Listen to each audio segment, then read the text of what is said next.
नमस्कार दर्शक बंधु टी20 विश्वकप 2024 को आ मात्र कम दिन बाकी रही। आईपीएल सरिया पर टी20 क्रिकेटर सबुठु बड़ टूर्नामेंट आरंभ होब। भारतीय दल निज 15 जणिया दल घोषणा कर सारी। यह सोमवार बीसीसीआई आगामी टी20 विश्वकप पर भारतीय क्रिकेट दलर जर्सी लॉन्च करिछि। बीसीसीआई और आदिदास खास शैली भारतीय दलर टी20 जर्सी को हेलिकॉप्टर जरिया लॉन्च करिसेंती। यार वीडियो सामाजिक गणमाध्यम रे शेयर करा जायछि। वीडियो रे अधिनायक रोहित शर्मा, कुलदीप यादव एवं रविंद्र जाडेजा को देखा मिली।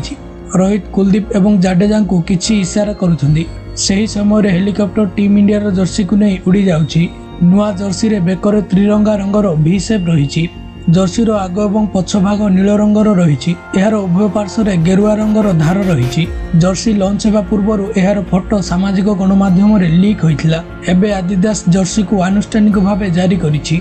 तेबे सूचनायोग्य जे भारत जून 5 रे आयरलैंड विपक्ष मैच रो निजर विश्वकप अभियान आरंभ करिवो।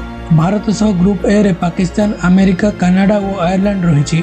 9 तारिख रे भारत और पाकिस्तान मध्य महामुकाबिला खेल। जून 12 तारिख रे अमेरिका और 15 तारिख रे कनाडा विपक्ष भारत निजर परवर्ती मुकाबिला खेल।